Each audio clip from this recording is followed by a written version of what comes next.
Hey everyone, welcome to the 498th episode of Just Shoot It, a podcast about filmmaking, screenwriting, and directing. This episode is brought to you by patrons Laura Kaplan and Nancy Cohen. I'm Oren Kaplan.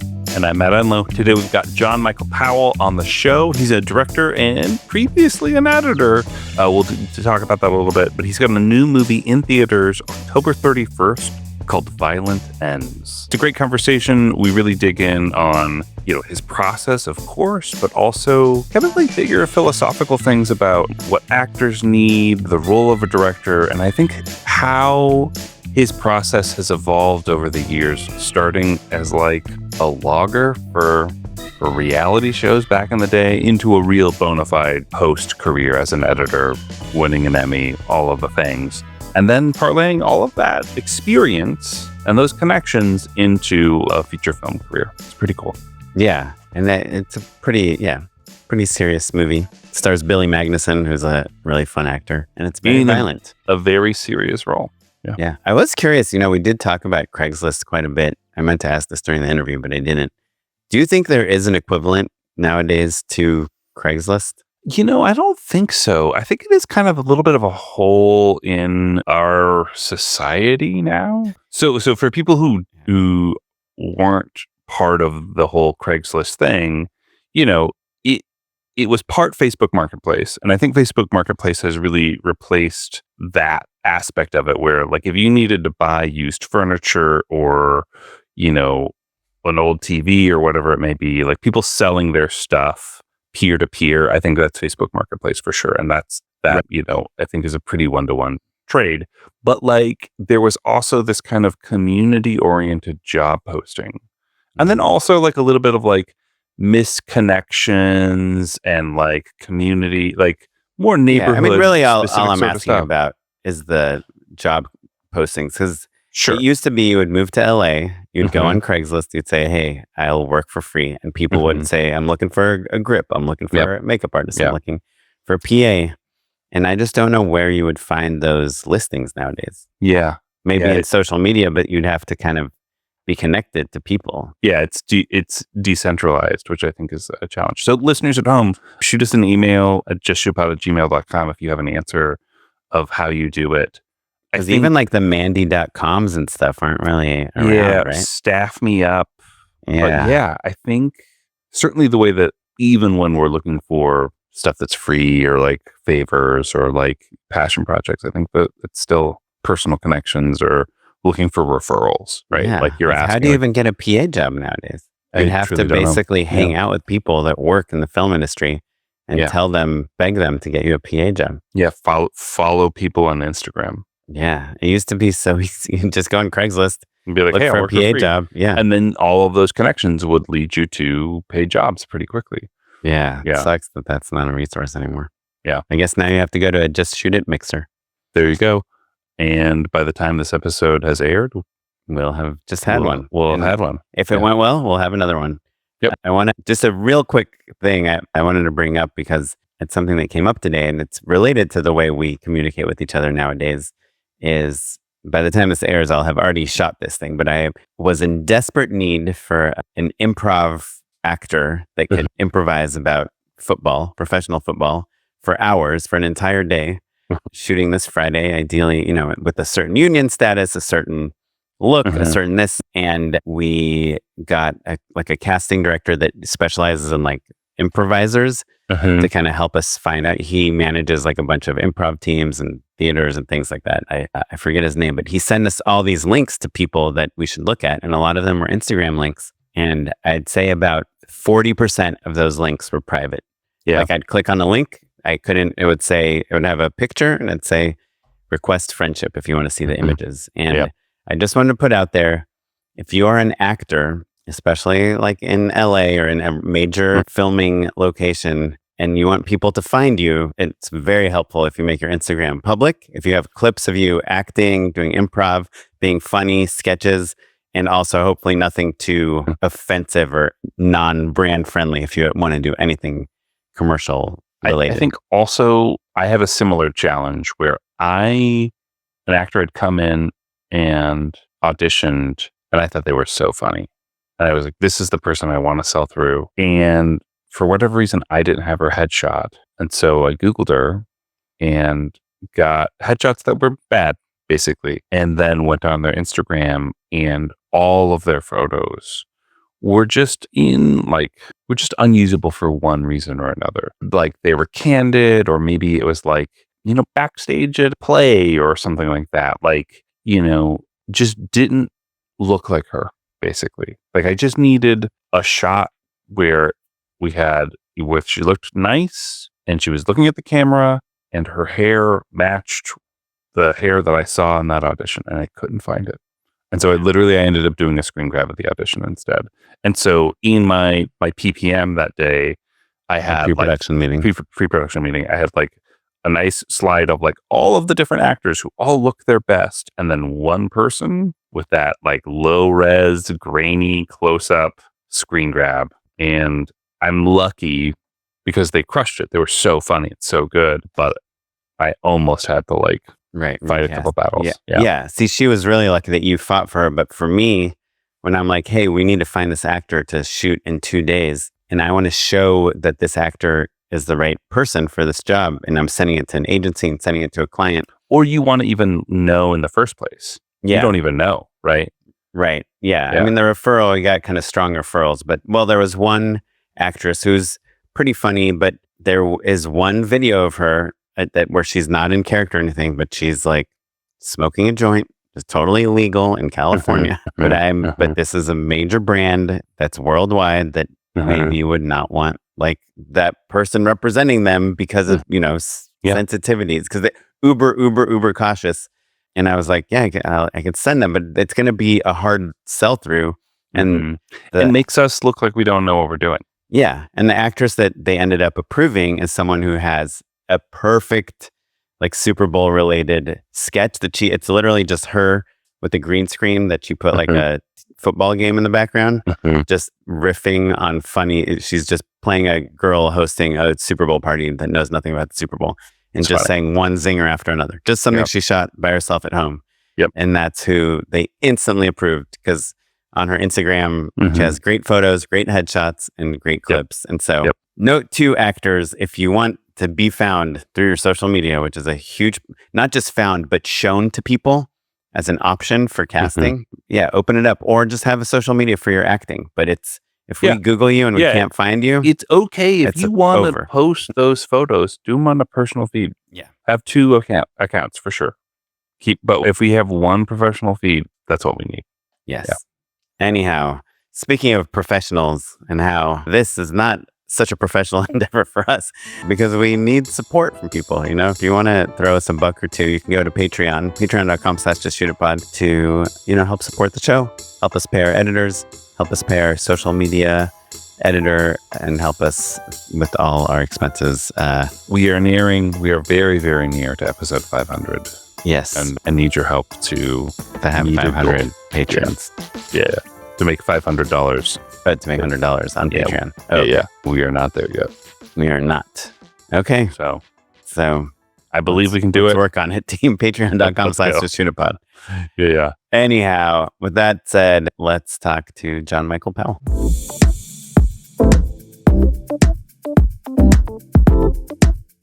Okay, we're here with my old bud, John Michael Powell. How's it going, guys? Thanks for having me. It's good. Congrats on the movie, Violent Ends. Thank you. It's coming out October 31st, right?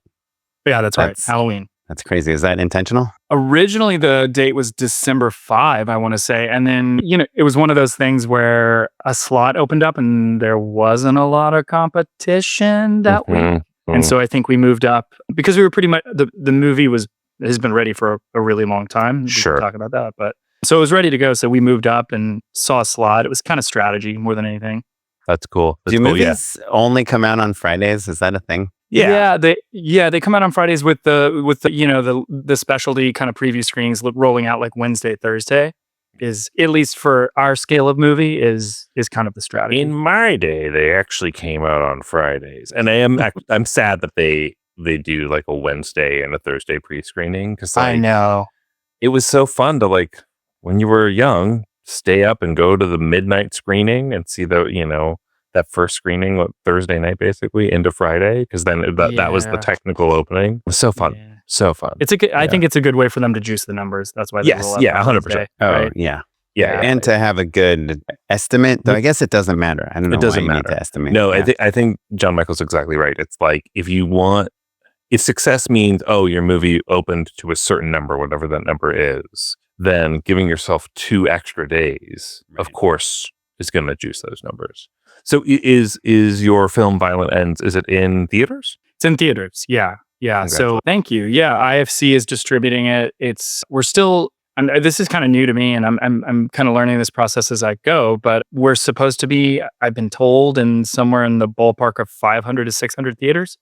Wow. Across the country. So yeah, so not a like tiny release, but also I don't know what's the threshold for a wide release? Is it over like 1,200 or something? I don't. You'd think. Yeah, something. Yeah, I don't know. I don't know. Yeah, I don't know. Well, it's changed so much too, but to me, any anamorphic movie is a wide release. Yes, ultra wide. Yeah, unfortunately, one battle after another is not a wide release. It didn't make it. Didn't make the cut. It's pretty square of them. Well, I was thinking maybe let's rewind for a second. We'll get to Violent Ends at the end, and hopefully it will be violent.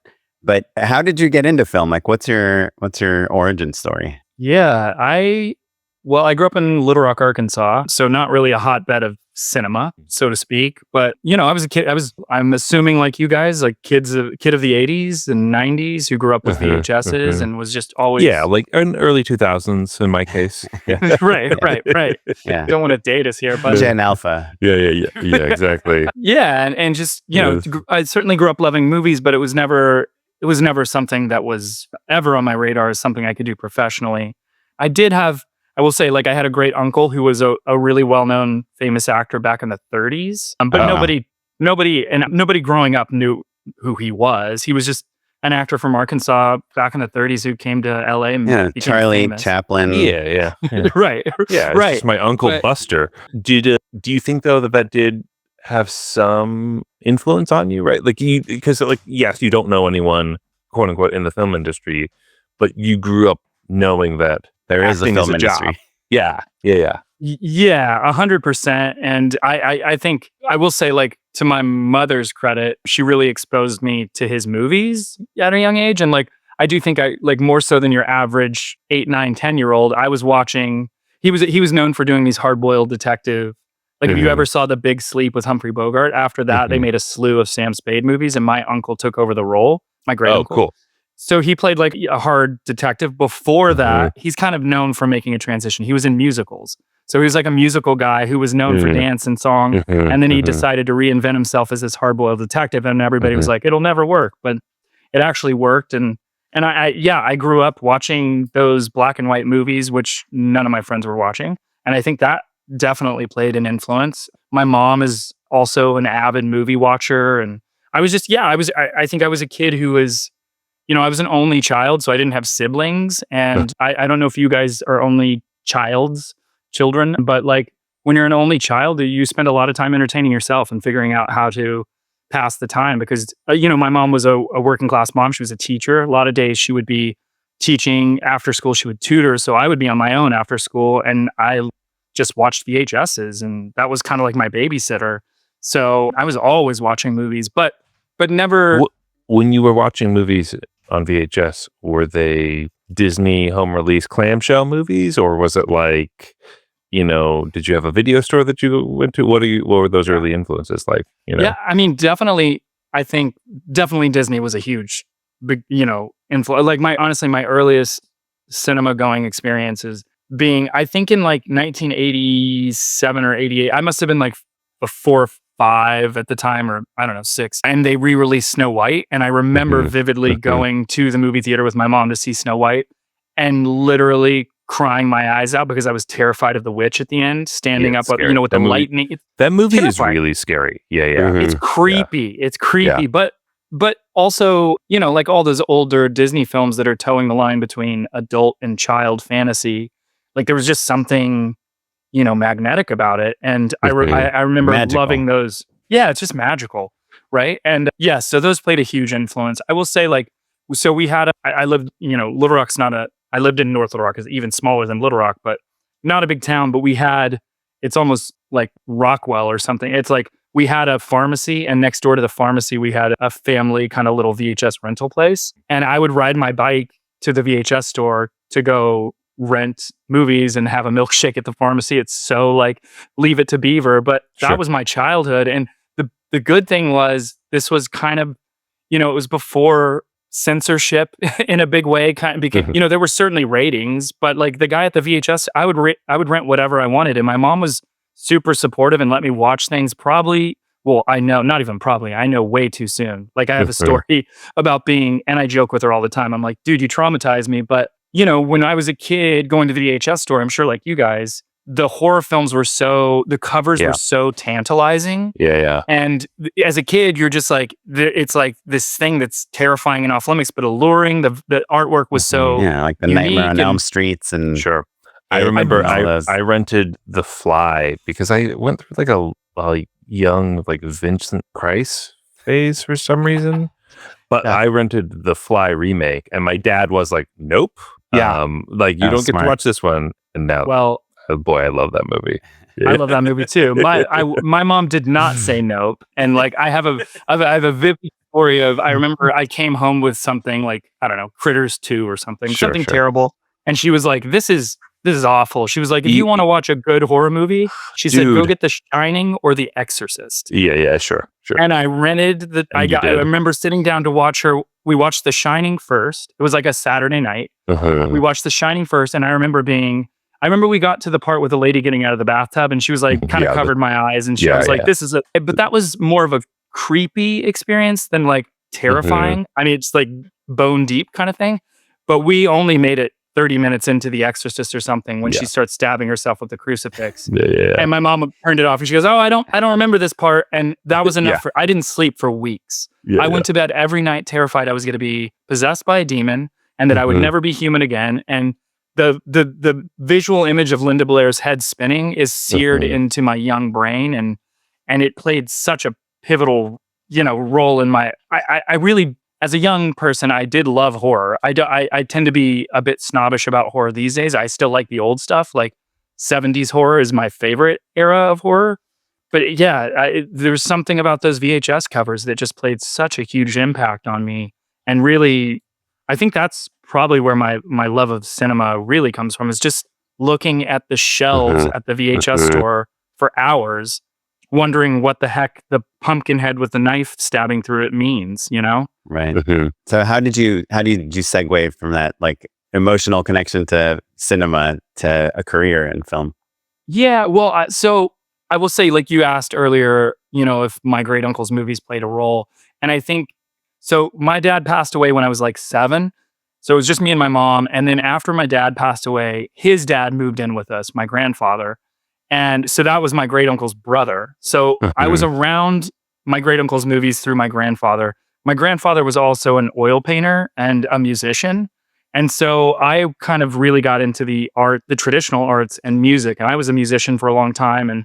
And from my formative teenage years, from like 15 to probably like 20, I thought that's what I was going to do, that I was going to tour and be in bad punk bands and stuff like that. And I got a little bit of taste of that and realized I really did not want to be a professional musician. It just wasn't the life that I wanted. And I went on, a couple tours and, sat in stinky vans with a bunch of dudes getting, $3.50 from the door and trying to buy Taco Bell and gas. And it was just not what I wanted to do. Yeah, you're like, this is not as romantic as I was hoping. Yeah, not as romantic. This was going to be Almost Famous. Yeah, exactly. Yeah. But what the thing was, and the connection was just the creativity. Like I loved the writing of the music, and I loved, which I think is still in me. I just love the creative side of it, and showing people your work, right? Yeah, exactly. That's like the best part exactly.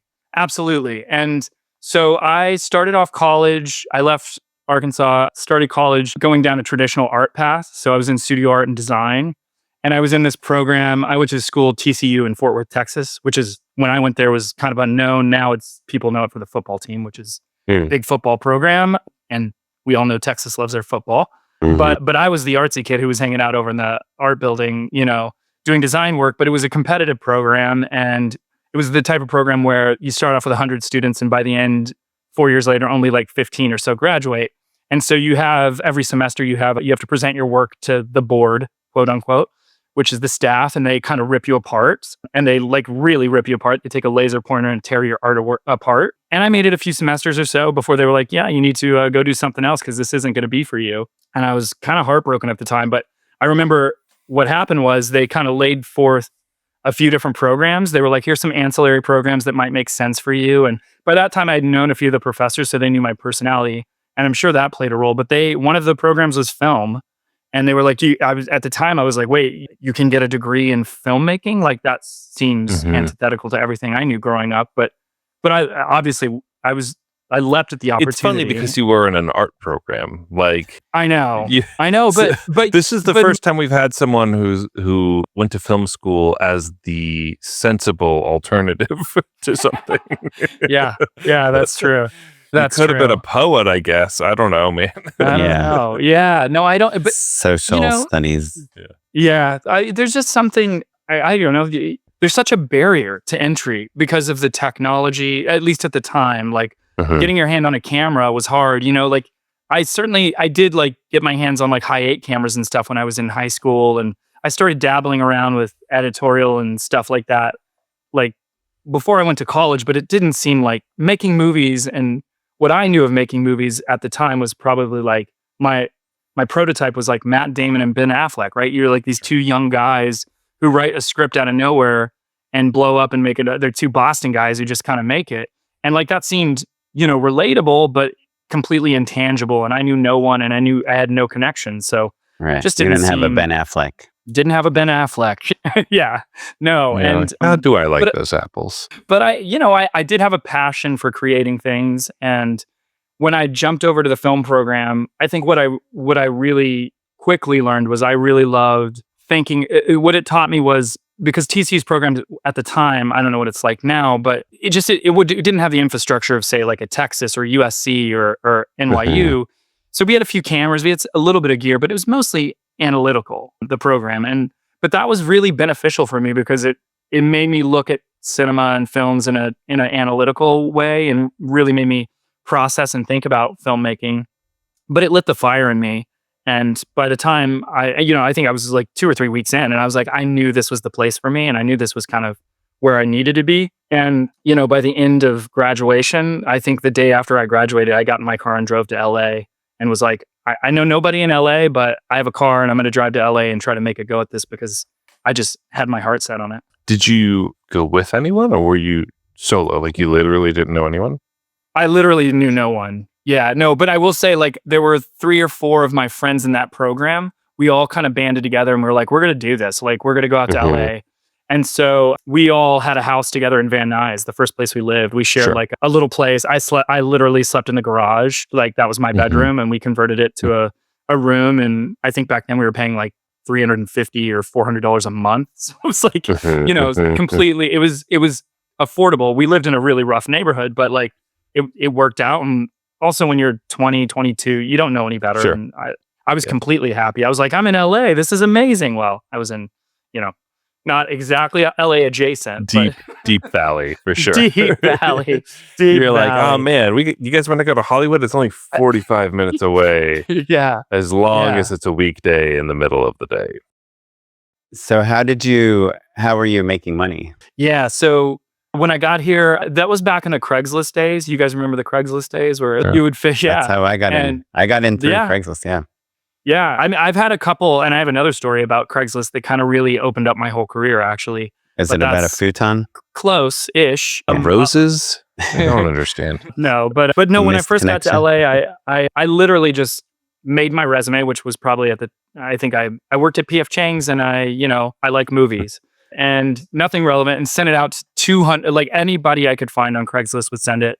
And that really the only bite I ever got was at this company called Bunim-Murray. Do you remember Bunim-Murray? They did Real World. I think they might still be a thing, right? Yeah. I think they probably would be. They were kind of a monolithic reality company at the time.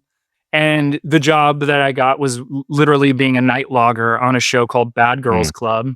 This is like back around 2005, 2006. Explain to our young listeners what a night logger is, actually. Yeah. So a night logger is, well, you can imagine what time of day it happens. It happens at night. So you go in my shift was from 6 p.m. to 6 a.m. basically. And I would show up and I would sit in a bullpen with about 10 other people. And we all had monitors sitting around, and we would get Beta SP tapes, which are these big, massive VHS tapes, basically.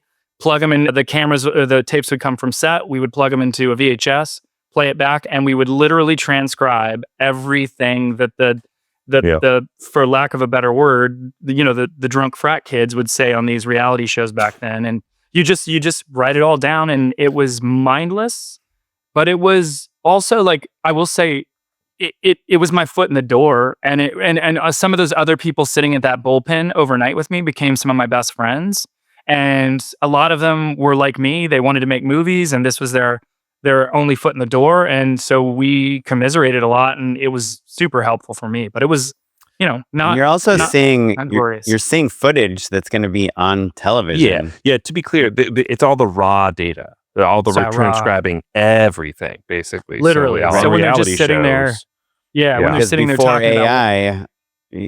And if you're an editor and you're trying to find... they're probably gone now. Do they have night loggers anymore? No, probably not. Yeah, it's all AI. Yeah.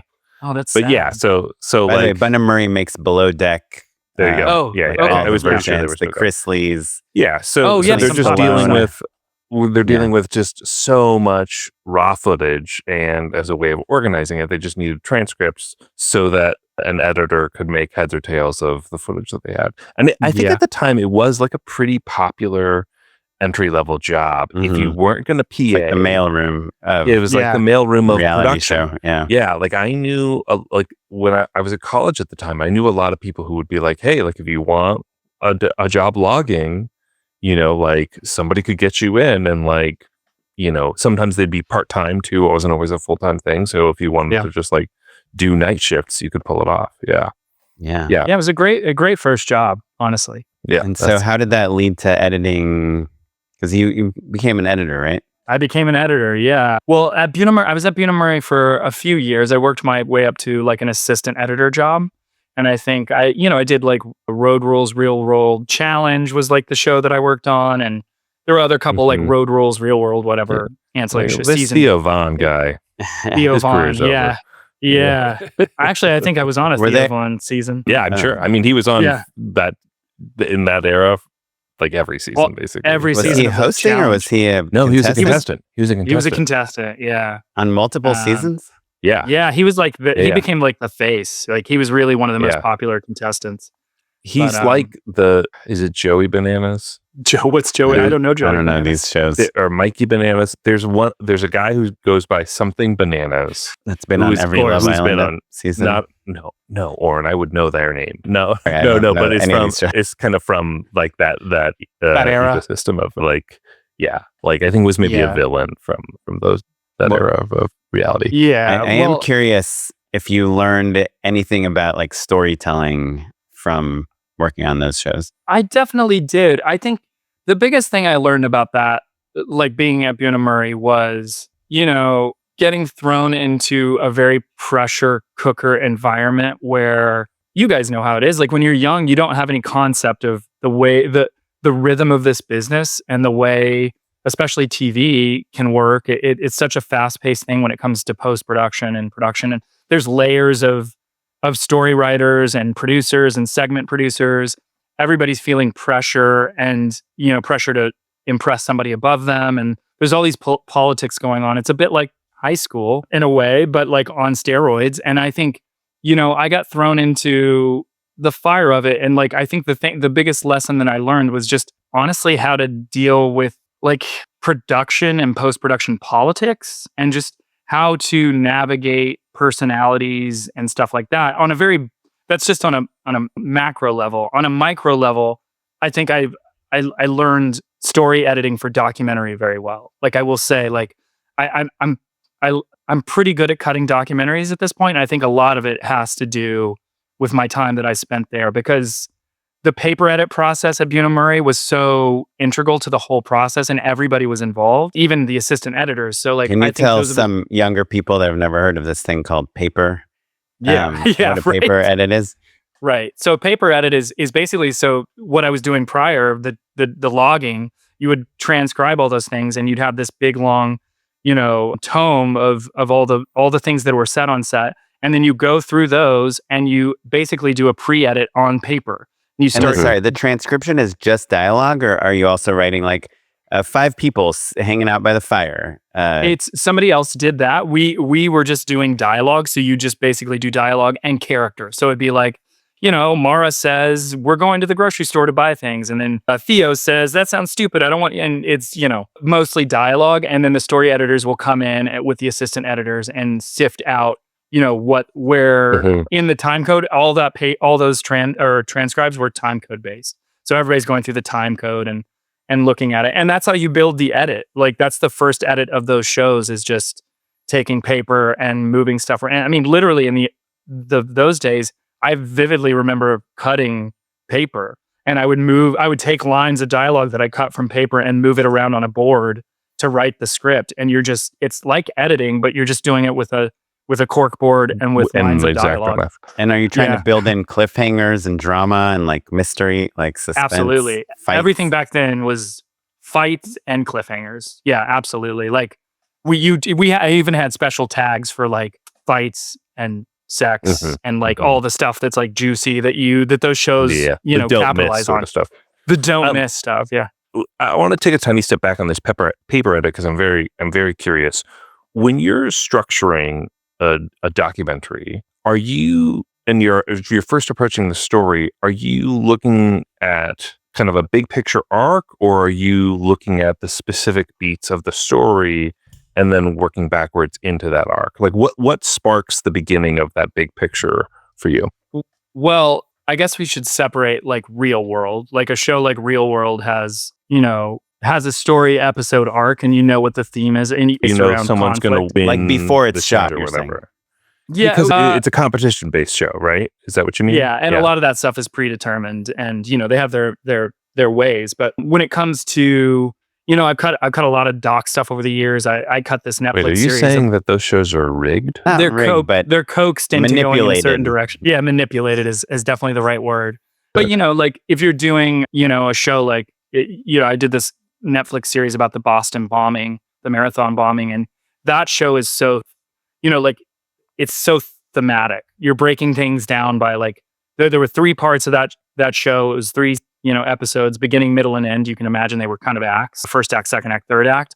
And each episode is dangling on a thematic string, and that's the thread through everything. And you're reverse engineering the climax back through the thread of the theme all the way to the beginning. Is kind of how it works. Can you give us an example of a theme?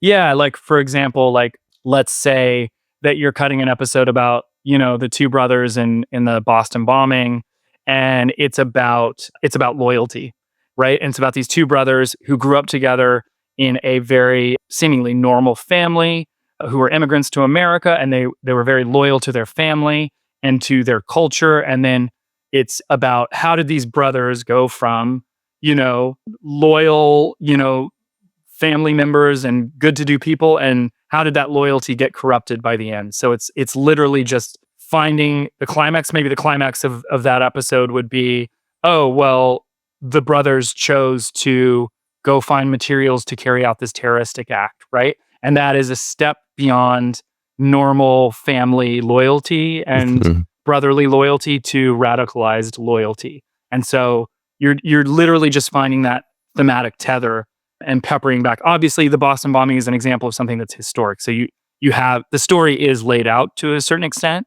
If you're doing something that is much more verite and you're following someone and you're figuring out the story as you go, I think those themes become apparent as you're shooting and as you're editing. And, they're kind of a little bit more nebulous, and you're working with them to try to find it more than you are to sculpt it, if that makes any sense. Yeah, totally. Yeah. So how did you go from from all this unscripted stuff to kind of more narrative? Well, this goes back to the Craigslist thing I was telling you about. So like I was there for like a couple years. I got lucky and I responded to a post on Craigslist. There's going to be 2 Craigslist posts that kind of changed my trajectory. At the time, that should be your autobiography. Should be called 2 Craigslist posts. 2 Craigslist posts. Yeah. Well, at that point, I came out and I knew that I wanted to write and direct, but I knew that I had this skill set as an editor that could be my foot in the door to get there rather than just trying to send out scripts. And, I didn't know anybody. So I thought, well, if I edit, then I'll get to work with directors, and A, I'll get to see how the sausage is made, and B, I'll foster relationships with those people and learn creatively and grow to the point where I feel like I have the relationships I can capitalize on. And so from Bunim-Murray, I was assistant editing, and I was like, I really want to get to the place where I'm editing a movie. That's my goal. Like, I just want to edit a feature film. And so I responded to a post on Craigslist that was looking for, they described it as an additional editor, which is like one rung up from an assistant editor. So you're getting a little bit more editorial duties, but you're still also carrying the assistant editing weight, which is much more technical than creative. So I leapt at the opportunity because it was, do you guys know Jerry Zucker, who directed Airplane? And so Jerry at the time. Surely you must be joking about whether we know Jerry Zucker. Jerry Zucker. Surely I am. Yeah. And don't call me Shirley. But yeah. And so Jerry at the time, this must have been around 2007, maybe, was trying to create his own web comedy website. So this is kind of before the remember college. This. What was it called? Kentucky Friend website? Yeah, right. No, it was called National That Banana. would have been a good name, actually. That would have been this website. and it probably would have done better than our company did, but probably not. But maybe not. Well, so what was having interesting, worked for all of those companies, Yeah. don't you think our age, I feel like people in our age range, that was like the bread and butter, right? And which obviously bearing the lead, but like that's how Oren and I met, because I ended up at Break, which was another kind of web comedy company. But before I was at Break, I was at Jerry's company. It was called National Banana, and it was over in Santa Monica. And Jerry just bought an old warehouse. Eventually turned into Nano Banana, right? Yeah. And so what Jerry did was smart. This was before Funny or Die really landed and like really crushed the game. But College Humor maybe was around. I can't remember, but probably E-Bombs World. Yeah, E-Bombs World was big back then. Oh my gosh, I haven't thought of that name in a long time. But yeah, and so Jerry, what he did was he got a bunch of young, freshly out of college kids that he could pay very cheaply, and got a warehouse over in Santa Monica and just shot funny videos every day and put them up on the website, trying to figure out web comedy. And obviously through the veil of his creative thing is, I mean, if you know Airplane or Top Secret, it's like he has a very specific comedic style, which is Naked great. Gun, right? That's him, right? Naked Gun. Yeah, if you have Val Kilmer or Leslie Nielsen, or you have these people who are talented deadpan humorists, well, it's great, but those people don't grow on trees. And so we were making Jerry's comedy, but it just didn't quite work and it didn't quite land. But I got to sit with Jerry every day and watch him on set, direct comedy, and I'd bring it back to the edit bay. And the lead editor, his name was Taz Goldstein. He and I just would cut it all together, and it was hugely, hugely beneficial for me. I mean, it changed everything for me, especially learning comedic timing, the rhythm of editorial. I don't think I ever really understood rhythmic editing until I worked with Jerry and understood, like, he had very specific, setup, payoff, punchline kind of stuff. And it was like, it really taught me, the musicality of editing. And is there any like specific nugget of takeaway that you can give us from that? I mean, I will say like I think the biggest thing that I got from Jerry, and it will like worked. I mean, we did have great, I will say, because Jerry knew a lot of people. So we had these amazing opportunities where like Bob Saget would come in, do a silly video for us and come through, or like Dustin Hoffman came in one time and so I think the biggest lessons I learned working with Jerry was getting to see how those people worked and how their brain worked. And, there's just a tirelessness for them, a tirelessness to get to the funny and to find the funniest thing. And like, I think I learned, to not settle for the first punchline and to really find the funniest version of something and really dig and push through the edit, and that was just a byproduct of watching Jerry be kind of like very specific and like very discerning in the way he worked. It didn't always work. And I will say, like, another thing that I really benefited from was, is I'm sure you guys feel the same, is like, you put these types of people up on pedestals in a way. You come out and you go, oh, Jerry, I love Airplane. He's amazing. Or Dustin Hoffman is, Rain Man. Like, and then when you work with them, they're very talented. Don't get me wrong, but you start to realize they're just people and they're just human beings like you. And they're all sitting around trying to make the best thing they can. Hopefully, that's not always the case. But most of the time, they're all there to just make the best thing possible. And what I learned was like, oh, I'm one of these people. Like, I have the brain for this. I have the ability. I might not be there yet at that level, but like, I watched Jerry direct on set, and I was kind of like, oh, I thought it would be more magical. It's not magic. It's not magic. It's just it's a job, and there's a specific skill set that you need to hone, but it's completely within reach. And I think that was like when we were talking about earlier, where you grow up as a kid in Arkansas, and it's so intangible, and it doesn't feel like graspable, if that's a word. That was the moment where, like, in my career, I realized, oh, I have the skills to do this, and I can make a career out of this, and I can hold my own with people who are, really, really talented. And, so that was a massive lesson for me. That's a huge thing. It's like the inverted imposter syndrome, right? Yeah. It's like, I always used to say, if you want to feel motivated to make a movie, just go to a film festival and see some bad movies, and you'll be like, oh, I can make something better than that. Is there something that you learned from your time with Jerry Zucker is there just like a specific thing that you learned that you used in your film Violent Ends, like in your directing career later? Yeah. I mean, I definitely think I took things from Jerry, like little lessons. I mean, Jerry was I do things a lot differently than Jerry too. Like Jerry is a lot more, free form. And obviously when you're on comedy, I mean, Violent Ends is not a comedy. Ironically, like I made my bread and butter as an editor comedically, but the movies that I write and the things that I write are a much more, I definitely write comedically. This movie is not that. But I think what I learned about rhythm, and going back to the rhythm is true about performance too, is like, I think drama is really intrinsically connected to comedy. And the rhythm of comedy and a punchline is no different than the rhythm of a dramatic payoff. And so I think what it was is my musical ear got very attuned to performance and rhythm, and seeing, obviously that's the benefit of being an editor too. You spend countless hours watching performance, but I think Jerry had such a very smart meter when it came to delivery and punchlines. And he was very, improv-y. Like he had a lot of times on set, we're sitting on set throwing out funny lines. It's like, oh, the chestnut wants to go to the bakery. Like, say that. And it's like trying to throw any funny line you can to get a laugh. So it's a bit different than like directing Violent Ends, where it's like we have very specific intent.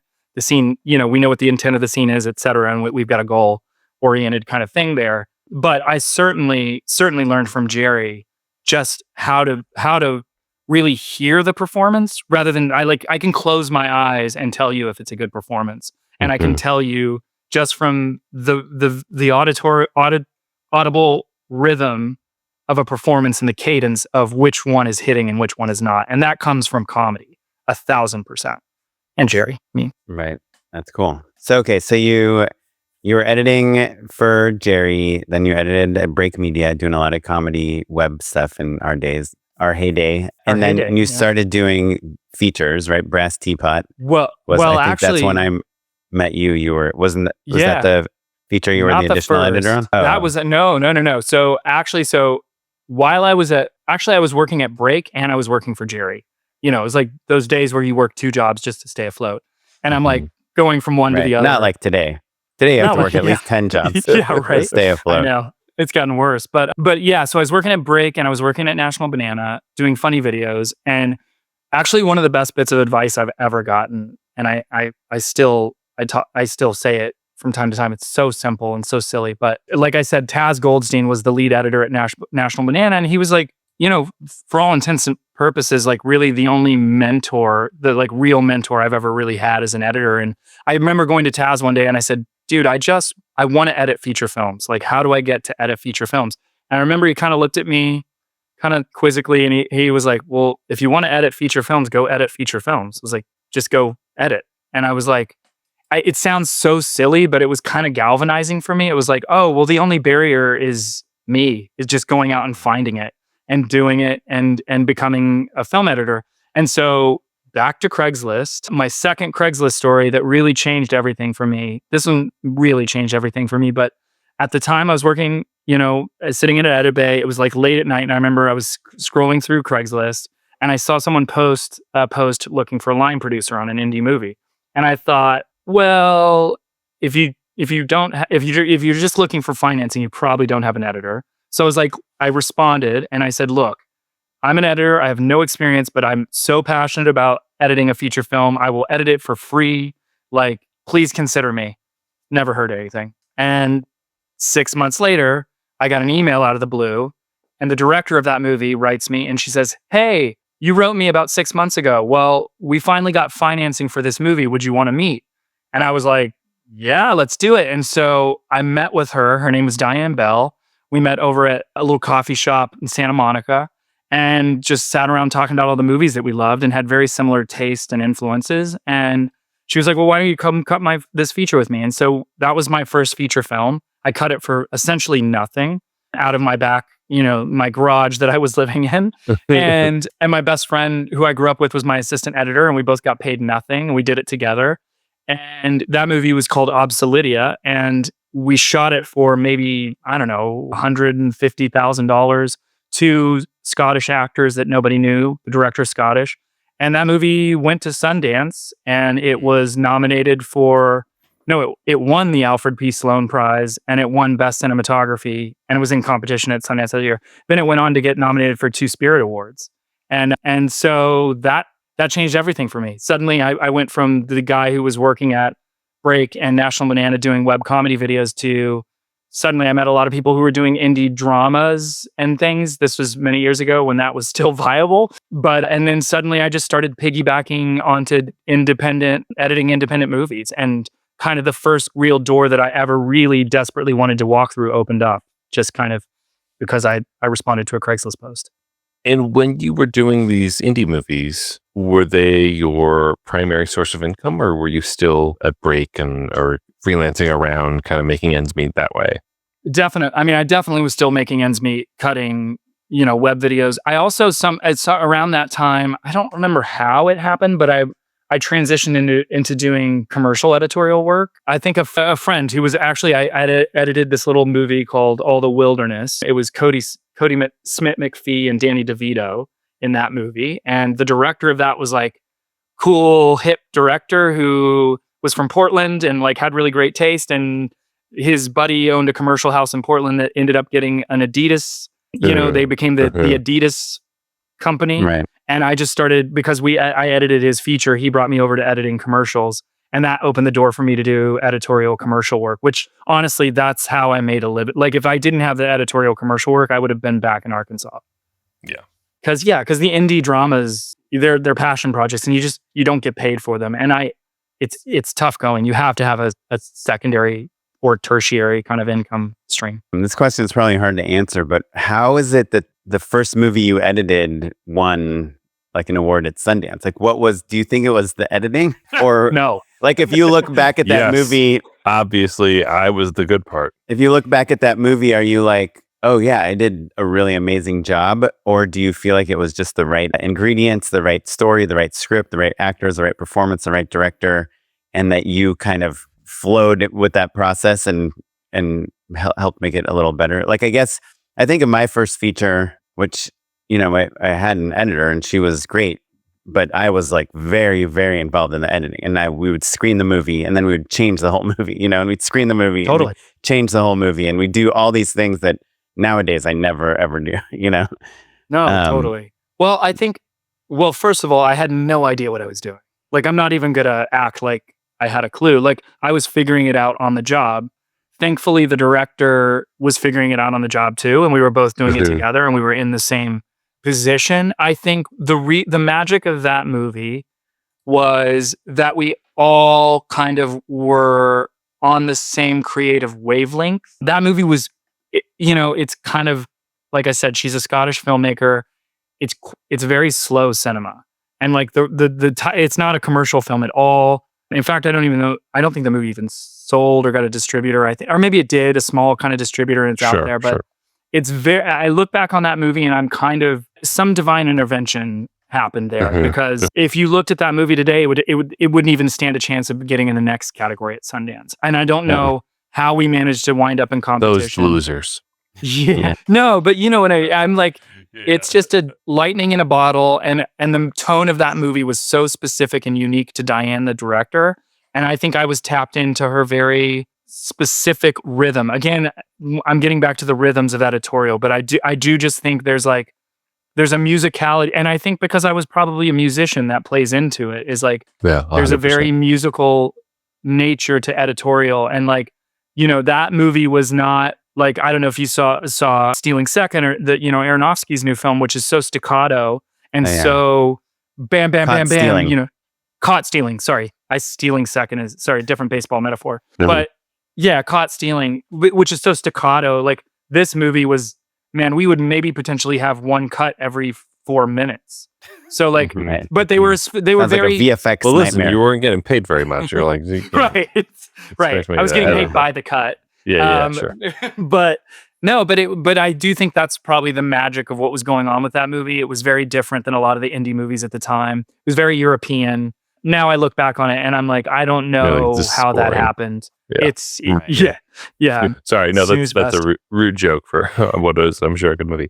So you were editing these award-winning features and doing all this other editorial. Like, why did you want to, like, I guess why and how did you want to be the director instead Why of the editor? go through the slog, waking up Mhm. early, getting shit on? Yeah. Yeah. I Worrying think about money. Yeah, no, I get it. I mean, I think I back then when I was transitioning, I had this kind of ambition to become the director which hasn't worked out, but who would direct a feature film and then in between direct a bunch of commercials and like, you know, live the dream as a director, so to speak. And Spike and I Jonze just- style. yeah, but yeah, Spike Jonze was a huge influence back then. Speaking of, when was the last time that dude made a movie? Was it- Great? They call it a movie I for Apple, but Yeah. the one with Pedro Yeah. Pascal. It's like a 4-minute movie. Oh yeah, the Yeah. remake of the A Birdman dance. in the bedroom, or that thing. Yeah. Yeah. I think it's her. He's great. It is and then her a is the bunch last of one. a bunch of Apple commercials. Yeah. Yeah. I actually- barely won any Oscars for her. So He's so talented. I Screenplay. actually I worked with him for one day on a documentary that I was cutting. And Wait, which- it was a documentary called No Cameras Allowed. It was about this kid who snuck into a bunch of festivals all over the world, acting like he was a press photographer. I remember when you were editing that, you were telling me the story of this guy. He's kind of crazy, right? Kind of crazy. Yeah, it's a crazy story. The movie came out, like MTV bought it, and then we did well. But Spike Jonze at one point was going to be an executive producer on it. And the director was like, hey, I need you to take the cut over to Spike and show him the cut. And I expected just to drop off the DVD or whatever. And I showed it to his office, and the assistant was like, okay, he's in the theater. And it ended up being me and Spike Jonze sitting down and watching the movie together, a movie that I cut. And I was terrified. It was just You're like, me and Spike. Well, the audio will sell that edit more, right? Right. But that's temp. That's temp. Don't worry about that. Yeah. I was didn't cut sweating the bullets. I was sweating bullets. Like, he's an idol. And I'm like, Yeah, but yeah. anyway, the afterwards his notes were so spot on, guys. Like, it was like one of those things where I was like, the minute he opened his mouth and he started giving feedback, I was like, I get it. You're like on a different wavelength and level than I am now. And like, I aspire to be at that level where he was just so smart and so right about all of his thoughts. And he helped really elevate that edit, but he ended up not executive producing it. The guy who did the OC ended up coming on, I forget that, Josh Schwartz or something. USC guy. Yeah, he's a USC guy. Yeah, Youngest Josh came on. showrunner ever, I think. Fight on. Yeah, I think you're right. But I'm from, so I know from the everything about OC, it. right? But to get back to answer the question is really, I wanted to be a storyteller and I wanted to craft my own stories. I was always writing too. That's something that I kind of didn't mention, is like, I'm a pretty voracious writer, and I think it's the only child in me. Like, again, I can sit down and entertain myself with a piece of paper, and still to this day, I think Yeah. editing and writing. Origami. Yeah, editing and writing are two of my favorite parts of the process, because I can just sit down by myself and make something. And so, I was writing and I knew that I wanted to make, like you said before, Oren, I was like, I want to make things that I can show people. And like editing is that, don't get me wrong, but it's filtered through obviously the creator and the visionary on the thing. And and I felt like, you brought up the Brass Teapot. I did a string of movies. Like, I kind of slowly worked my way up to doing the movies that were like, there would be one at TIFF, or there would be one at, Toronto or Tribeca or South by. And I was going to these festivals, meeting people as an editor, and kind of accruing the relationships to the point where I was like, honestly, Violent Ends, this script I wrote it in 2013. And I knew I'd written many scripts at that point. But I got to this script and I was like, I think this is the one that I want to be my first. And Can you tell us why? Well, the story is set in Arkansas, and it's just very. When I started writing scripts and handing them out to friends and getting feedback, as I'm sure you guys have done as well, is like, first thing you do, you finish a script, and you're like, what do I do? Well, I'll send it to my friends and see what they think. And I would get good feedback, but they wrote you back. They wrote me back. Yeah, they were nice enough to actually read the whole script too. But I kept getting the feedback where it's like, this is good, but they, like, as I think is very usual when you first start out, it's most of the things you're creating are mimicry. And so everybody was like, this is cool. This feels like a version of, Tarantino, or this feels like a version of like Kevin Smith or whatever it is. They were like, do you guys think that's a bad note? Because I do that a lot. I'm like, oh, this kind of reminds me of this thing. I think it depends because I still get the note. And by the way, I think my writing is still referential no matter what. I think the thing I learned though was like how to take that note and go, okay, but how do I take the referential thing, whatever inspired me, Die Hard, and then make my version of Die Hard that feels like nobody else could have written my version of Die Hard. And inevitably I went back to Arkansas, and I was like, the one card I have up my sleeve that most writers in this town don't is that You're come from friends a place, with the Clintons. Exactly. Actually, yes. Funnily enough, my best friend's sister was friends with Chelsea growing up. So Little Rock's a small town. But anyway, I knew was like Arkansas is such a specific slice of America, and like even the dialect, the way people talk, the way people move is so specific that I was like, I know if I can channel that and put it into a script that people would read it and go like, oh, this feels very singular in a way. And so when I wrote Violent Ends and I started handing it around to people and I saw the response like, oh my gosh, this feels so like original, or this feels so like specific. I was like, oh, I think this is the way that I need to be going with my work.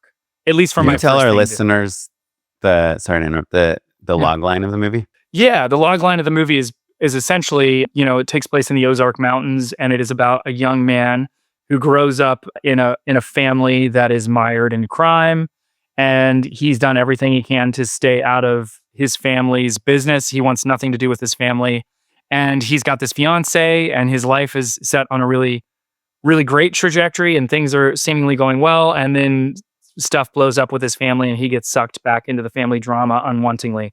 And has to kind of confront, the question of whether or not he is, the better version of himself, or the genetic kind of nature versus nurture version of himself. Right. Am I my family, or am I my own man? It's The Godfather meets Ozark. It's funny because like I think Billy at one point said to someone, "It's redneck Godfather," and I'm like, yeah, that's oh, I guess that makes me Pacino?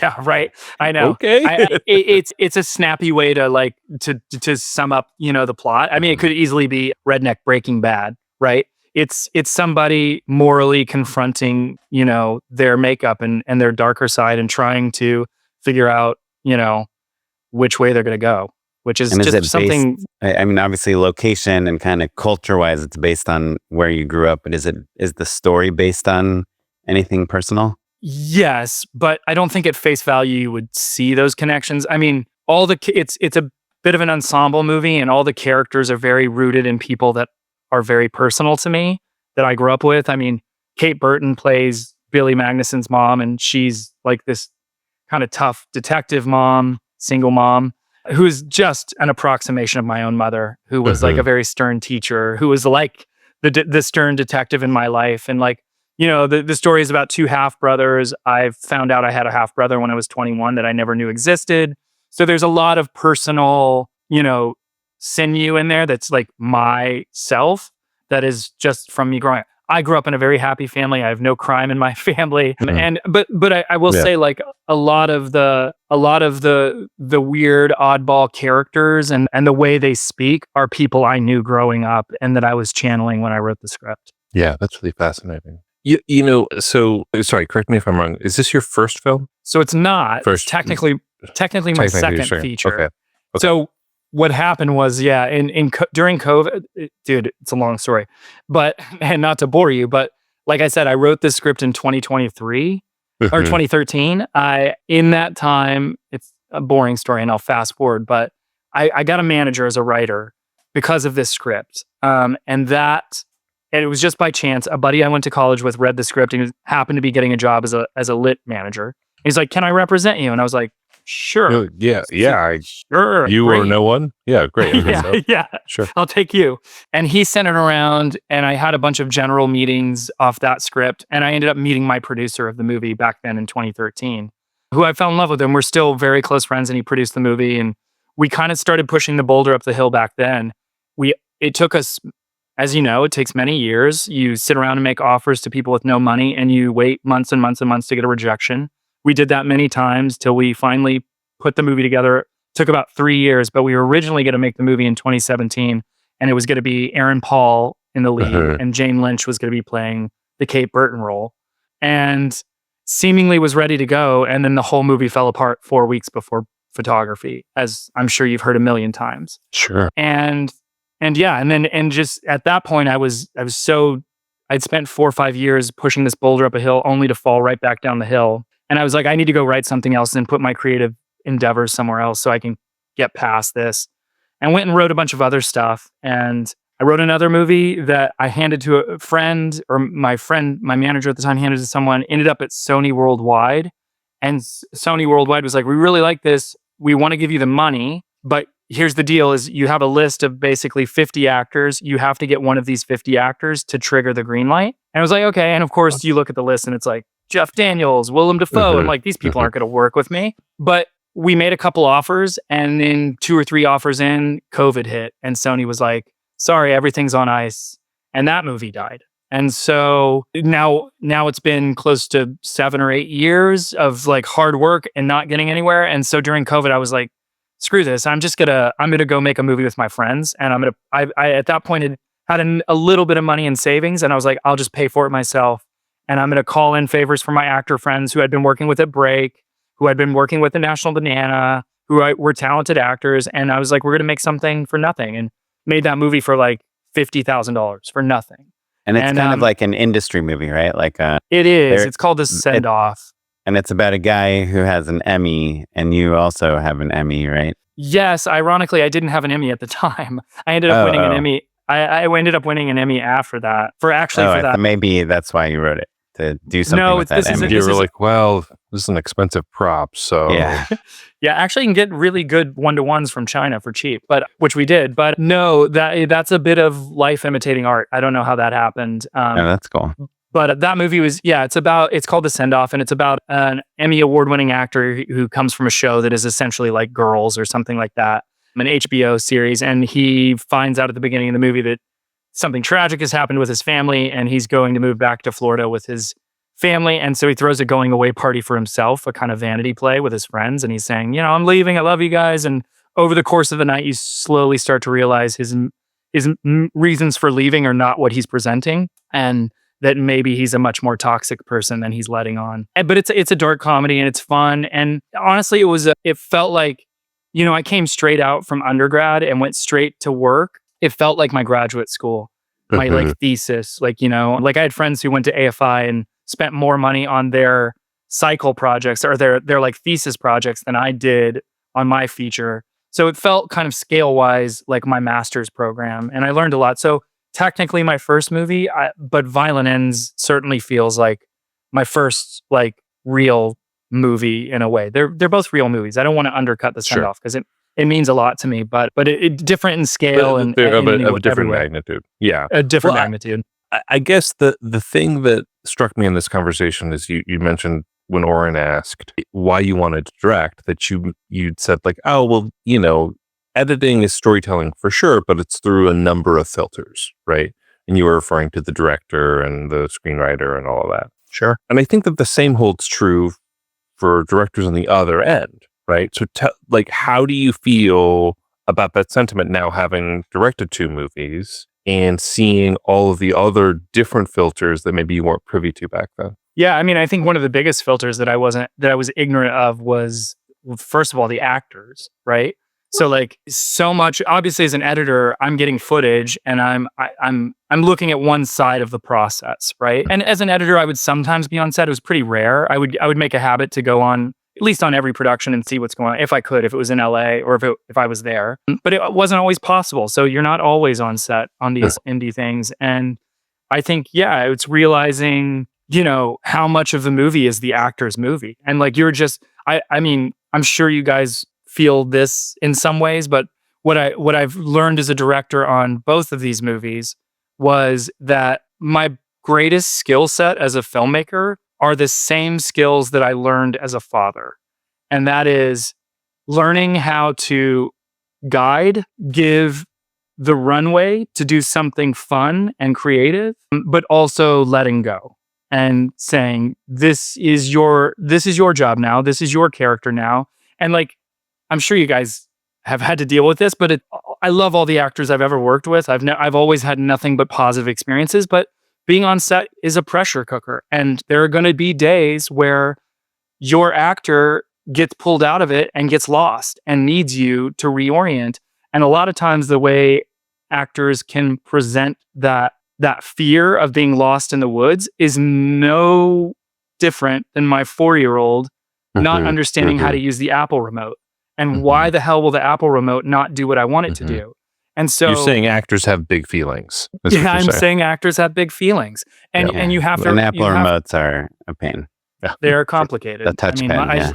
Mine are constantly broken. But yeah, but it is a little bit to me like being a father. And I'm not saying that I'm above them in any way. I'm saying that we're obviously collaborators and we're there together. But my job, I feel like as a director, or like my greatest skill set as a director, is being able to talk to an actor with patience and grace and say, look, I hear your frustrations. That wall is there. We can't move the wall. The light can only go this far.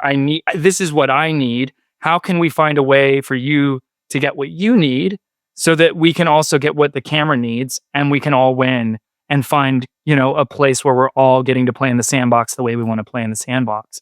And, so to me, when I say filter, that's what I mean is like, you're there to guide and let the actors tell the story, because like ultimately I'm looking at the monitor and I'm giving you all the, all the insight I can give you on where I was when I wrote this and what my intent was and what I want it to look and sound and feel like. But ultimately it's their character, it's their movie, and they're the ones who are going to really tell the story. Yeah, that's great. I had one last question that it might not be a fair question, but the thing that I noticed from what you've said, kind of, especially about the first feature you edited, and I think you mentioned this maybe about Jerry Zucker and some other people, that you worked with a lot of people who made work that is uniquely theirs. Like, this got into Sundance because it felt like it was of one person, and you kind of have evolved from a place of mimicry to a place of hopefully, personal storytelling.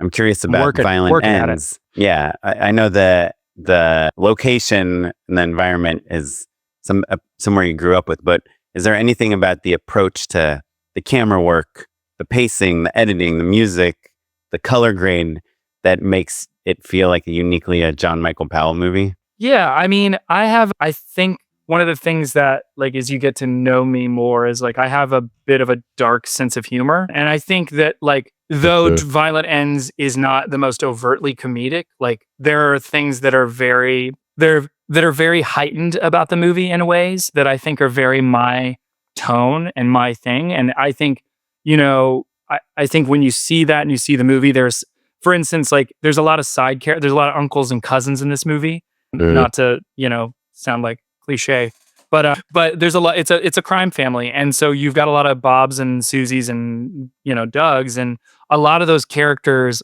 I think you feel my sense of humor in them and my sense of irony in them, even though it's a serious movie. The other thing, I love movies, and I'm drawn to films that can juggle tones, in the same breath that it's being slightly wry. I love movies that are also making you feel uncomfortable and making you want to crawl out of your seat. And so, like, I think that's in the movie, and that feels very much my specific kind of, I say sense of humor. I don't think people are going to watch the movie and go, it's a funny movie. to me, there's a lot of humor in it, and there's a lot of my idiosyncrasies in it. But it's also something that like I think I'm still trying to figure out, dude. I mean, I'm like, I asked myself this. There's somebody I was talking to my wife or somebody, and I was like, somebody asked me, is like, well, now that you've done Violent Ends, like, what else do you want to do? And like, what kind of filmmaker are you? And I was like, I don't know. I think I'm a maker. Like, I love making things, and like I think that's why I was drawn to editing, is because I'm a kid who loves a bin of Legos. You just give me a bin of Legos, I'm going to build a castle, and then I'm going to tear it apart and build a house, and then I'm going to tear it apart and build a bridge. And I just love seeing the thing get built. And so I'm in awe of these filmmakers who like, like I just saw One Battle After Another, and I don't know if you guys have seen the movie, but like it's just like in the opening frame of the movie, you look at it and you go, well, this is Paul Thomas. I mean, it's just, you hear the music, you hear the cadence of the editorial, the performances, and it's like I'm a bit in awe of that. Like, it's something that definitely as an artist, like that's what I'm trying to figure out and chase, is like, how can I hone my style into something where people look at it and they go, oh, that's that dude. That's the guy who makes that movie. And I don't know, I don't know if you guys feel this way, but it's a bit intangible. It feels like it's like something that it's like, maybe I'll figure out when I'm like 85 and I'm on my deathbed and I look back and I go, now I know who I am. And it's a bit of a backward kind of process, but I think some of it is just data points though, right? Like when you talk about somebody like Paul Thomas Anderson, he's made enough movies that you can connect all those dots, right? But I think if you were to say like cherry pick at random, There Will Be Blood and One Battle After Another, or Magnolia and There Will Be Blood, like they don't make a ton of sense next to each other. Like Punch Drunk Love and There Will Be Blood don't make and any The Master, sense together. yeah, and The Master, Master, What? yeah, that's a good. Right? That's a good point. But when you see, he's made a good number of movies at this point, then it sort of all starts to kind of make sense. Yeah. It is something. We're excited for your next movie, is what I'm saying. We need to triangulate something. Yeah. No, to me, I think about this all the time. Like, what makes work me? Like, why should I direct it as opposed to someone else? Especially if it's something that you didn't write. I think when you write it, you should get the right to direct it because you created it out of nothing. But if you're directing, because you guys are so in the commercial world, and like that's such a specific. It's just, as you know, it's different than directing features, and it's also the way you get jobs is a lot different than the way you get jobs in the feature side. Like, Warren, you say like, I wonder if like, because doesn't the commercial world put you in boxes? It like you like, if you're the guy who makes car commercials, you're going to be doing car commercials, right? And you're going to be pitching car commercials. Is it terribly hard to get out of the car, no pun intended, the car commercial lane and go do dog commercials? Or like, because it feels like you have a thing that is your brand as a commercial director, right? Yeah, I like to think of it a little differently. I know our pal Jordan Brady always talks about, especially when you start out, that it's nice to say like, oh, I'm the cars person, or I'm a dog director.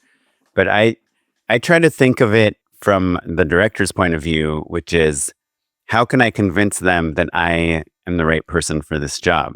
That over these 2 other directors, or 10 other directors, or 100 other directors that have also amazing work in history of work. And so to me, like, just to rewind back to defining yourself as a director and your style, the way I try to make it tangible, because I'm always like so anxious and neurotic and self-deprecating about being an interesting director in any way whatsoever. I try to flip the script and just think about what I like. I like moving the camera. I like using wide lenses. I like using color. I like bright imagery. And it makes me happy. Sometimes I'll pitch on a commercial and Matt will be like, oh, wait, it's going to be like a wide lens where you're walking on a steady cam following this person, and then this other person's going to... there's a body wipe, and then a pair of hands bring the chicken in. Yeah, and it makes me happy. I'm like, oh, exactly. Maybe I do have a style, and my style is just the things I like, Oh, that's I like interesting. Orchestrating chaos in the background of every shot as much as I can. I like... And I think scope to a shot. To the point of what we were saying before, it's about data points, right? So like Warren continues to book those jobs and hone that part of his skill set, which is frankly very hard to do. Like a steady cam moving through a party with a bunch of hungry guys during the big game or whatever, that is complicated, hard stuff, you know? Yeah.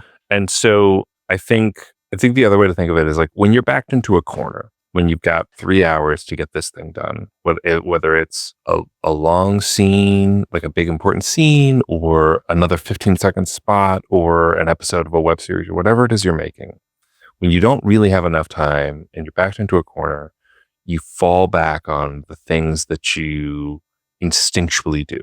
And maybe you like to do those things, or maybe they're just ingrained in you for some reason because your great uncle did it in a movie 6 times and you love that. And it's just in your DNA now and you can't explain why. But I think that is actually what your style is. Yeah. You know, It's a lot of sense. Yeah. Well, yeah. I think my thing is, I think it's Sorry. a combination, right, of those two. Like, it's how have you honed your instincts to react? Sure. But someone like Paul Thomas Anderson might have a lot of resources to create totally. the thing that is stylistically his. Yeah. That's true. totally. I do think you are a bag of So it's your a combination. Yeah. Like, yeah, you really are. That is so much of what you are doing as a director is filtering, your taste, the whole Making thing. decisions. Yeah. But it's taste, it's instincts, it's habits. Yeah. Right. It's all those things. And then to me, the second layer on top, or the third layer, is like your connection to the material and how you find ways to connect to it might make you the right or the wrong director. You know, like Chad Stahelski that does, you know, comes from John Wick and does Atomic Blonde or whatever, Deadpool. I forget which one directed which thing. Like they connect through the art of the stunt choreography, right? The fighting. Totally. That's like not because they want to get revenge on hitmen or whatever, you know. My thing that I've been doing a lot, I talked about in the podcast or an article about it, is just trying to find like ways that my life as like a father and a person and a family in LA can connect to the material. And I just did a campaign for a dog brand. And the campaign is about these crazy things we do for our dogs. And I made this, 50-page treatment. I worked really hard on it about the cinematography and about the dogs and about my experience here and how I want the location to look and all this art direction.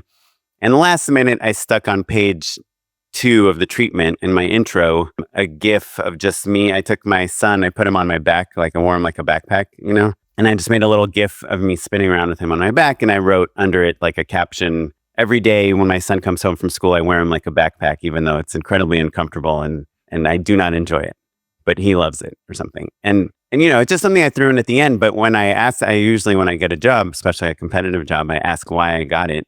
And they told me, the second we saw that GIF and that caption, we knew that you got the concept. That's what it was about. All the other stuff, like the visuals and the reel and the this and the that. It's like, yeah, nice. All the directors showed us amazing cinematographers and all that stuff. But it was that moment of connection. So to me, like what makes me unique as a director, and if you look at my work, is my taste. But what makes me children backpacks. Yes, but what makes me get the job is my connection to is how I find a way to connect. And some people might not think that was.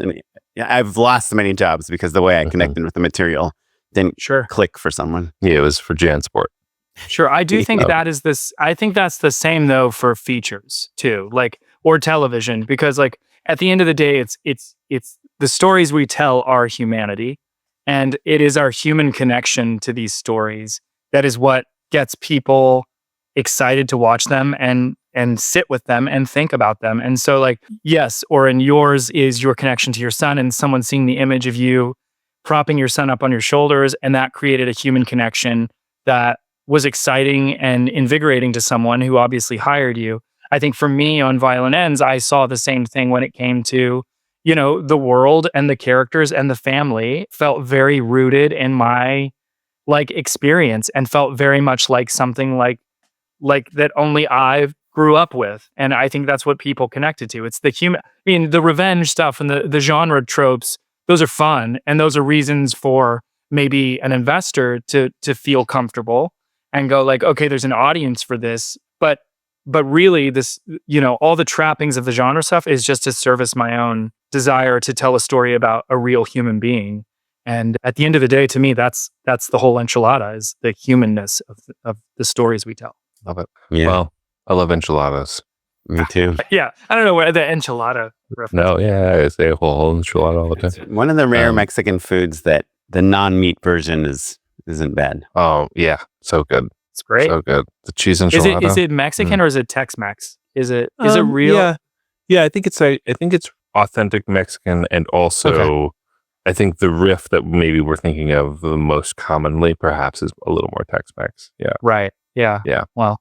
Yeah. Sometimes you get them folded, almost like a quesadilla. But Yeah. yeah, I mean, certainly like mole, like a mole enchilada is certainly, I think, old school. Yeah. Can't do much better. Mhm. Yeah, ask the experts. Yeah. Uh, It's the worth three of saying. us. I don't actually know anything about anything, especially filmmaking. Well, if people want to figure out what's going on next with you, like follow up on Violent Ends and kind of see what you're up to, is there a way that they can do that? Yeah, I mean, you can follow me on Instagram. My Instagram is JohnMichael_Powell. It's just my name with an underscore. But you can check out there. I post updates there. I also have a Substack that I'm kind of starting and getting into. I started it earlier this year, and I kind of got pulled aside to deliver this movie and get it out for IFC. Mhm.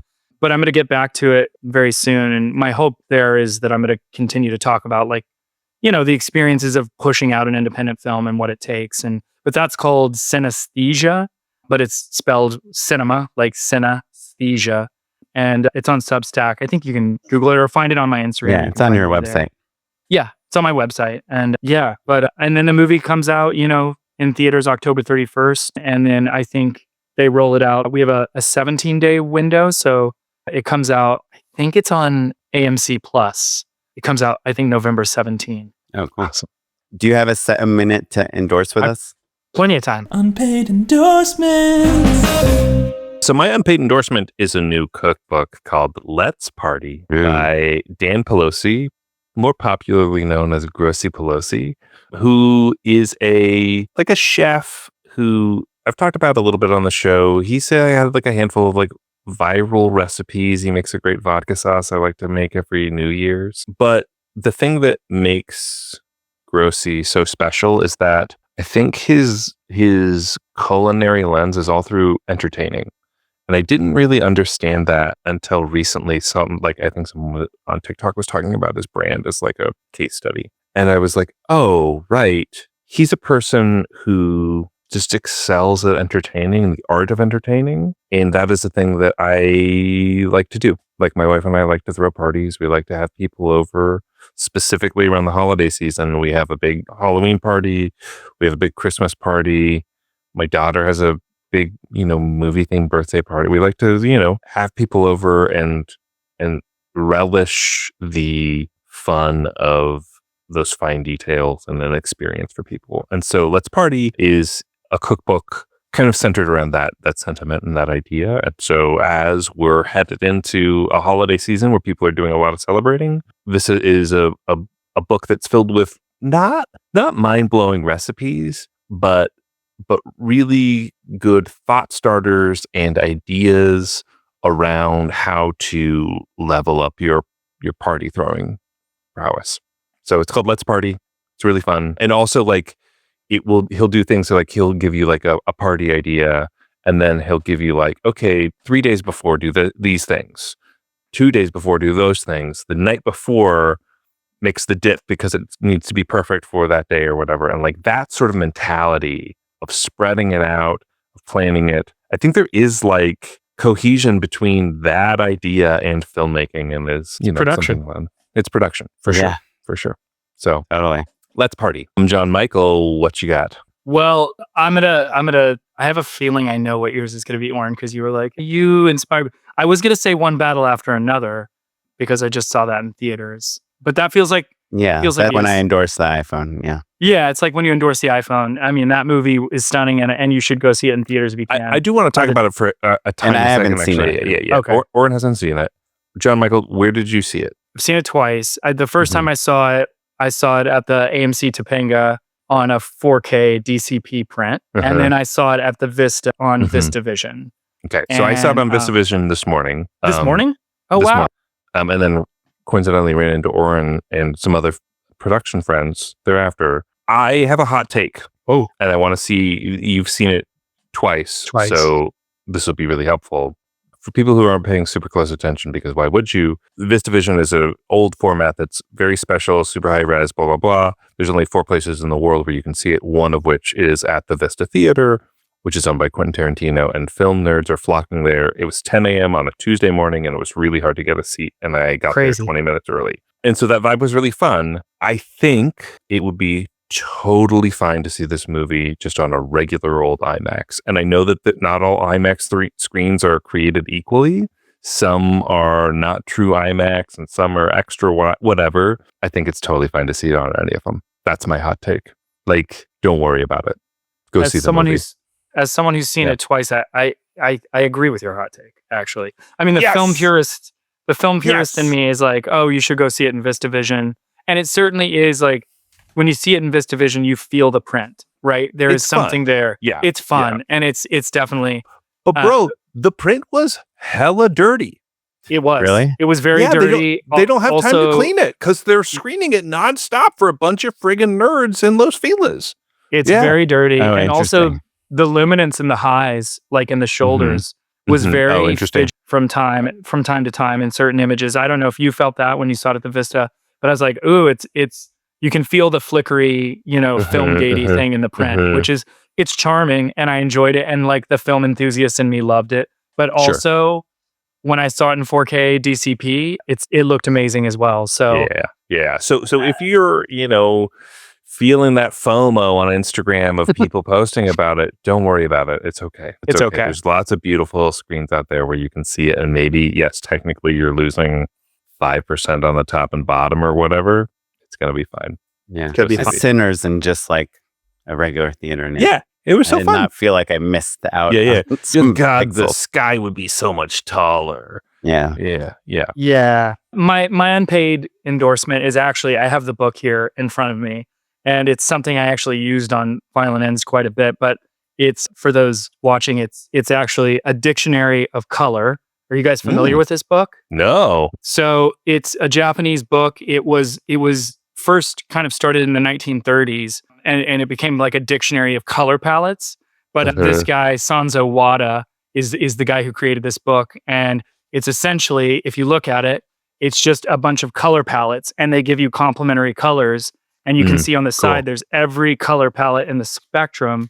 And so if you're doing production design, you're doing a color space kind of, or you're building a deck to talk about color space, and you need to figure out, okay, well, the walls I know I want the walls to be dark green. How do I make, wardrobe pop? Or how do I make, subtle, nuanced tonal decisions? This book is just a plethora of really nerdy design stuff that I don't know. I find myself going to all the time. And in the way the pages are broken up, you can see there's kind of different palettes, and each color has a name. Like for this palette I'm looking at, it's like carmine red, salvia blue, madder brown.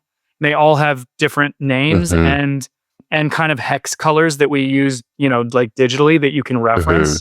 And it's just such it's odd that I would say this, but it's just such an inspiring thing to look at for me. It's like, I love color, and I love thinking about color as it relates to story. And it's just, I don't know, I keep it on my shelf. I take it with me. It's a small book. You can fit it in your back pocket. And oftentimes when I'm on set and I'm thinking about choices, like when it comes to color and design and location, I pick this book up wherever I can. I think you can get it on Amazon. It says it's a dictionary of color combinations. And it's printed by Seigensha, Seiginsha, Seiginsha. And it's a great little book, and it's so versatile. So Dictionary of Colors, my unpaid endorsement. Love it. Pretty good. Better than one battle after another.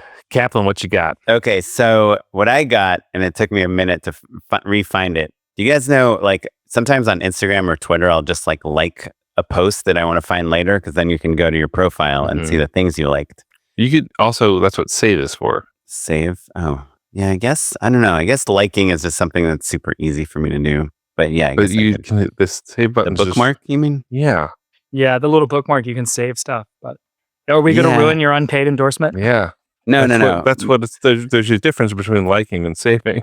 My endorsement was an interview that I saw about comedy. And the reason I had trouble finding it is because I was looking for You like all a this like about that was related to Jerry Zucker, but it was actually an interview with David Zucker, Jerry's brother, one half of the Zucker brothers. And it was on a podcast called How I Write, but I just saw the interview actually posted on Twitter. And it's an interview with David Zucker. It's called Hollywood Director Explains the 15 Rules of Comedy. And it's an episode of a podcast called How I Write. And it's really good. It's like all those little tidbits. And he talks a lot about why he had like, you know, Leslie Nielsen or Val Kilmer. He like the reason he wouldn't use like a Jim Carrey, because he just feels like he doesn't know how to write that kind of comedy. He wants the dialogue, the specificity of the dialogue to be the funny part and the delivery to be the straight part. And just a lot of really interesting tidbits from this interview. And it's pretty recent. It's from July 2nd of this year. It's still kind of, I think they talk about like the new Naked Gun and all that stuff. So it's cool. David Zucker on How I Write. Well, cool. Well, if you guys have any endorsements you want to send us, tell us about, you can email us, justshootitpod@gmail.com. You can DM us across all social media at justshootitpod. I'm on Instagram at okaplan. And I'm at Mr. Medemla. This episode was edited by Kevin Oyang. Thanks, Kevin. Our social media is cut by Lily Bouvier. Thanks, Lily. And produced by Tyler Small. Thanks, Tyler. And you're listening to music provided by the Free Music Archive and the artist Jazar. Thanks, everyone. Thanks. Goodbye.